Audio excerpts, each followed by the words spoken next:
The auto market has officially hit a breaking point. Dealerships across the country are slashing prices, offering record-breaking discounts, and throwing in incentives that would have seemed unthinkable just a few years ago. Yet despite these massive price drops, buyers are nowhere to be found. Cars are piling up on lots, trucks are sitting unsold for months, and SUVs that were once impossible to get are now gathering dust. This is more than just a slowdown, it's a crisis that's shaking the very foundation of the dealership model. For years, dealerships thrived on high demand and limited supply, charging thousands over sticker price and still watching vehicles fly off the lot. But that era has ended abruptly. Now, financing costs are suffocating consumers. Interest rates on auto loans have doubled in just a few years, making monthly payments skyrocket even as sticker prices fall. Shoppers walk into dealerships, see the numbers on the financing sheet, and turn right back around. It's not that people don't want new cars, it's that they simply can't afford them anymore. Dealerships know they're trapped. They're offering 0% financing, extended warranties, and thousands in rebates just to move inventory, but none of it is working the way it used to. Supply has finally caught up, but demand has collapsed. Some lots are packed so tightly with vehicles that dealers are renting overflow parking just to hold them. The desperation is real. Salespeople are calling back old customers, chasing cold leads, and even offering discounts so steep that margins are being wiped out entirely. The ripple effect is devastating. Automakers are quietly panicking because if dealerships can't move vehicles, factories will be forced to cut back production. That means layoffs, plant closures, and a domino effect across the entire auto supply chain. But here's the deeper issue. This isn't just about cars sitting unsold, it's about trust. Many consumers feel burned after years of dealer markups, hidden fees, and aggressive sales tactics. Now, even when prices are dropping, buyers are skeptical, waiting for deals to get even better. What's even more shocking is the shift in buyer behavior. Instead of heading to the dealership, more consumers are holding on to their older cars longer than ever before. The average vehicle on U.S. roads is now at a record age, proof that people are choosing repairs over replacement. Others are turning to used cars, where prices are finally softening after years of inflated costs. Dealerships that once relied on quick turnover are watching the clock tick as cars sit idle for months at a time. And then there's the looming presence of direct-to-consumer models. Tesla, Rivian, and even legacy automakers experimenting with online sales have exposed just how outdated the traditional dealership system has become. Shoppers no longer want to haggle, play games, or sit in an office for hours signing paperwork. They want transparency, speed, and convenience, and dealerships are struggling to adapt. The harder they push to move cars, the more obvious their desperation becomes, and that desperation is driving buyers away even faster. Some dealerships are already teetering on the edge, and bankruptcy filings are starting to quietly surface. Smaller family-owned lots that have been around for decades are being squeezed the hardest. They don't have the cash reserves to sit on unsold inventory, and banks are tightening lending on floor plan financing. That means dealers are paying interest every single day just to keep cars sitting on their lot. With fewer sales and shrinking profit margins, the math no longer works. The ugly truth is that many dealerships are operating at a loss right now, hoping for a miracle that doesn't seem to be coming. At the same time, major dealership groups are beginning to consolidate, buying out weaker competitors and shutting down underperforming locations. This is reshaping entire local economies. In towns where the dealership was a major employer, job losses are mounting. Service departments, parts counters, and even local body shops are feeling the pressure as fewer cars are sold and serviced. The collapse of just a few dealerships can ripple through an entire community, leaving behind empty lots and unemployed workers. The situation gets even worse when you factor in consumer psychology. Many buyers are sitting on the sidelines, waiting for the so-called big crash in car prices. They've seen the headlines about record unsold inventory and assume that if they just hold off a little longer, prices will plummet even further. This creates a dangerous feedback loop. Dealerships slash prices to attract buyers, but the very act of cutting prices convinces people to wait for the next drop. It's a cycle of hesitation that no amount of sales gimmicks can break. Meanwhile, automakers themselves are beginning to clash with their own dealer networks. Some manufacturers are furious that dealers are resorting to fire sale tactics that cheapen the brand image. Others are pushing hard for a direct-to-consumer model, bypassing dealerships altogether. This tension is boiling beneath the surface, and if it explodes, it could permanently fracture the century-old partnership between automakers and their dealerships. And as all of this unfolds, the rise of electric vehicles adds another layer of chaos. EVs are sitting unsold at an even faster rate than traditional cars and trucks. Dealers in many regions can't move them at all, citing lack of consumer interest, high prices, and limited charging infrastructure. Yet automakers keep shipping them out, determined to hit government targets and corporate green goals. The result? Backlots filled with EVs no one wants, while dealers are forced to slash prices just to free up space. If this crisis continues, the dealership model itself could be forced into a complete reinvention. Picture this: no more sprawling lots filled with hundreds of cars waiting for buyers. Instead, dealerships might shift to a build-to-order system, where customers design their car online and the dealership simply serves as a delivery and service hub. This would dramatically cut overhead, but it would also mean fewer jobs and a far smaller role for dealerships in the buying process. For some, this isn't just speculation, it's survival strategy. Technology is only speeding up that transition. Online platforms are already letting people buy cars with just a few clicks, arranging financing, trade-ins, and even home delivery without ever stepping foot in a dealership. Consumers are getting used to this convenience, and once they've had a taste of it, going back to the old way of doing things feels archaic. The dealership's handshake and haggle era is fading, replaced by algorithms, online credit checks, and automated pricing. Dealers who don't adapt will be left behind, plain and simple. But the big question is whether consumers are ready for such a dramatic change. Many people still like the idea of test driving a vehicle, feeling the seats, hearing the engine, and comparing options in person. That's where dealerships could still carve out a role, becoming experience centers rather than traditional sales lots. Imagine a future where dealerships focus more on letting customers try cars, learn about technology, and handle service, while the actual purchase happens online. This hybrid model could keep dealerships alive, but only if they move fast enough to make it happen. The financial industry is watching this crisis closely, too. Auto lending is one of the biggest sectors in consumer credit, and if dealerships collapse, banks and lenders take a hit as well.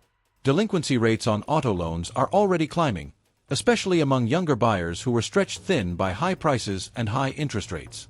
If repossessions rise and more loans go bad, the pressure won't just crush dealerships, it could spill into the broader economy, adding yet another stress point to an already fragile financial system. And yet, despite the warning signs, automakers are still churning out vehicles at full speed. Production hasn't slowed enough to match the reality of today's buyer market, which means the pileup of unsold inventory will only get worse. Dealers are being caught in the middle of this standoff, pushed to move cars they can't sell while being squeezed financially from every angle. The longer this imbalance lasts, the more likely it becomes that the dealership model, one of the pillars of American auto culture, faces a collapse unlike anything we've ever seen. Government policy is quietly pouring fuel on this fire. On one hand, regulators are pushing aggressive EV adoption targets, forcing automakers to flood dealerships with electric models that buyers aren't ready to embrace. On the other, higher fuel efficiency standards are raising costs for traditional gas-powered vehicles, pricing many buyers out of the market entirely. Dealerships are caught in the middle, expected to sell EVs that sit unwanted, while also trying to push gas models that keep getting more expensive to build. This mismatch between policy and consumer demand is creating a perfect storm that no discount can easily fix. Incentives for EVs, like tax credits and rebates, should be helping move inventory, but the process is complicated, confusing, and often inaccessible to average buyers. Many don't qualify due to income caps or vehicle sourcing requirements, while others don't want to deal with paperwork or delayed benefits. That leaves EVs sitting unsold, even when they're thousands cheaper on paper. Dealers are frustrated, automakers are frustrated, and customers are walking away from deals that once seemed enticing. Meanwhile, corporate strategies are only adding to the pressure. Some automakers are leaning hard into a future of direct sales, using the dealership crisis as an opportunity to reshape the system in their favor. By pushing more sales online and reducing dealer inventory, they can control pricing and cut down on middlemen. But this threatens to wipe out thousands of dealerships nationwide, leaving entire regions without the car-buying hubs they've relied on for decades. It's a move that could spark lawsuits, state-level battles, and fierce resistance from dealer associations. At the same time, dealerships themselves are lobbying hard for survival. State franchise laws still protect them in many places, making it illegal for automakers to bypass them entirely. But even those protections can't stop the tidal wave of change. If sales keep falling and inventory keeps piling up, no amount of legal shielding will save dealers from the financial reality. This is why we're beginning to see desperate measures: free maintenance packages, lifetime warranties, even offers to pay off old loans just to get someone into a new car. These tactics may attract attention, but they're also eroding profits and pushing dealerships closer to collapse. The bigger issue is that consumer confidence has been broken. People no longer trust that today's biggest discount ever won't be beaten by an even bigger discount tomorrow. They don't trust that the car they buy today will hold its value a year from now. And they certainly don't trust dealerships after years of price gouging during the shortage.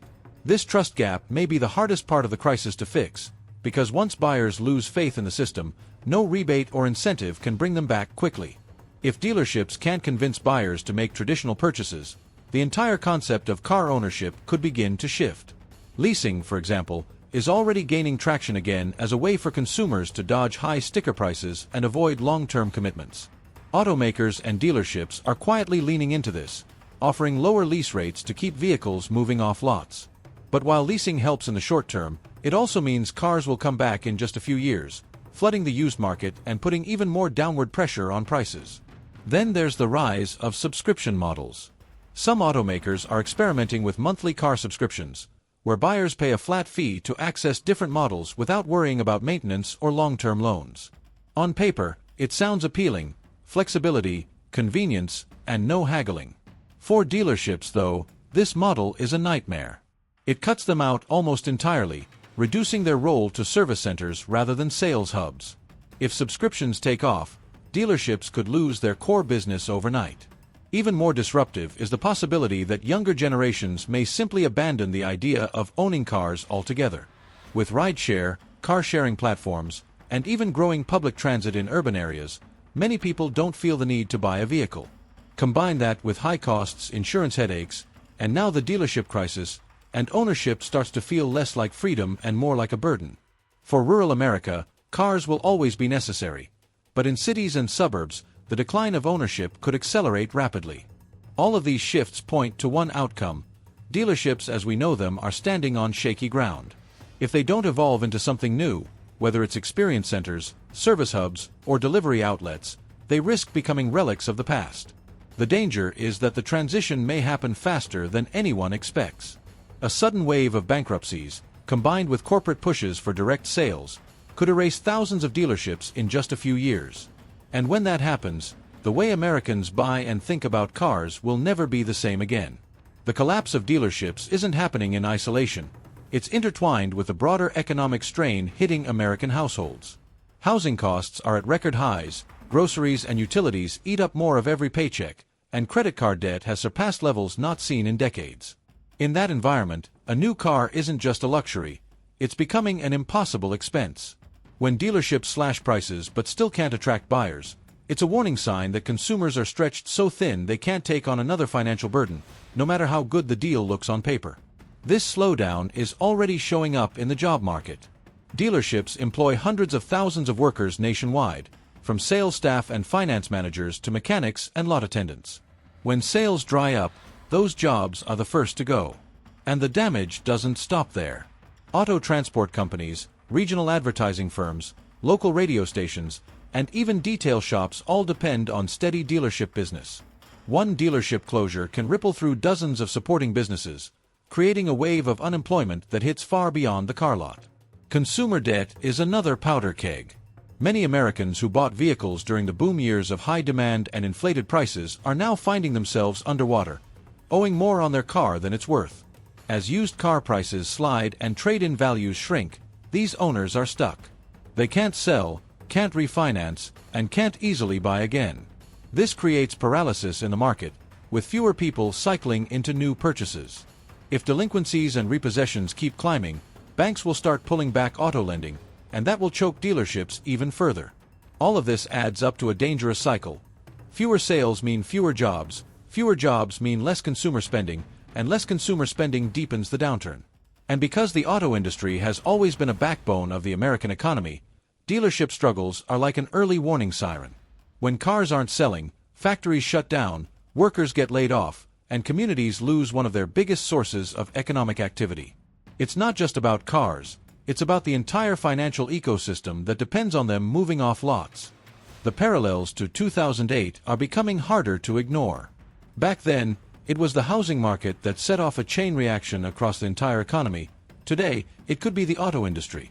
Just like inflated home values, car prices were artificially propped up during the pandemic by supply shortages, dealer markups, and cheap credit.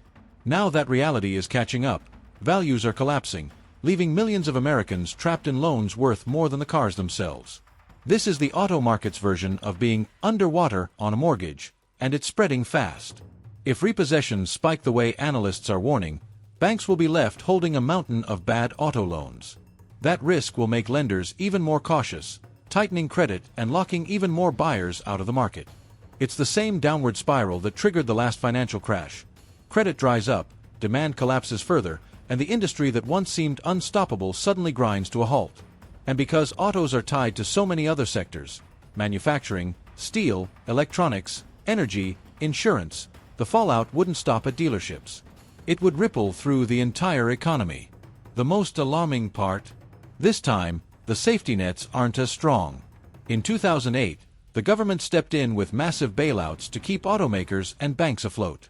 But in today's political climate, another round of bailouts would spark outrage.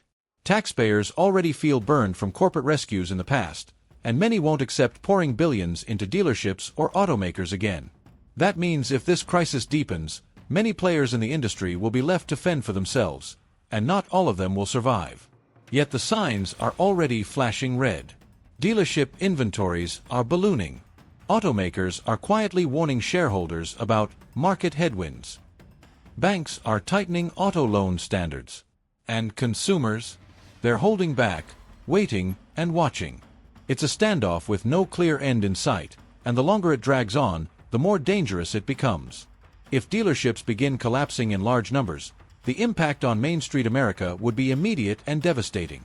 In many small towns, the local dealership isn't just a place to buy cars, it's a pillar of the community.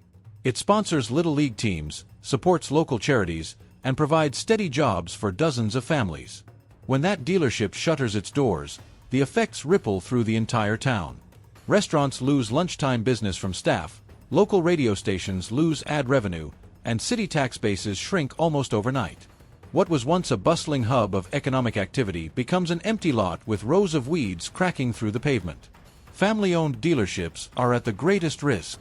Many of them have survived for generations, weathering economic storms before, but this time feels different.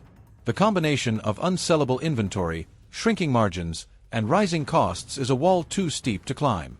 For these family businesses, closing isn't just a financial loss, it's the end of a legacy. Communities that once prided themselves on having Johnson Ford or Miller Chevy at the center of town may soon find those names erased forever, replaced by silence and empty buildings. The cultural shift would be enormous as well. For decades, car buying has been an almost ritualistic part of American life. Families would spend weekends visiting dealerships, test-driving cars, and negotiating deals. It wasn't just commerce, it was tradition. If dealerships vanish, that tradition disappears with them. Car buying would become more clinical, more digital, and less personal. For many Americans, it would feel like losing a part of their identity, another piece of small-town life swallowed by corporate efficiency and online transactions. But even for communities that keep dealerships alive, the experience could change dramatically. Showrooms may shrink, lots may hold only a handful of models, and buyers may be pushed into online ordering whether they like it or not. Salespeople could be replaced by delivery specialists, and the art of negotiation could vanish completely. For some, this will be a relief. For others, it will mark the end of an era, one more sign that the country they grew up in is changing in ways they never expected. The writing is on the wall. Dealerships are in a fight for survival, and the outcome will reshape the auto industry in ways most people aren't prepared for. Prices are dropping, incentives are skyrocketing, and yet buyers are still walking away. Trust has been broken, demand has collapsed, and the old playbook no longer works. Whether dealerships reinvent themselves or fade into history, one thing is certain: The days of business as usual on the car lot are over. The question now isn't if change is coming, it's how fast, how hard, and who will be left standing when the dust settles. Stay tuned, because what's happening on those dealership lots today may be the spark that changes America's entire relationship with cars tomorrow.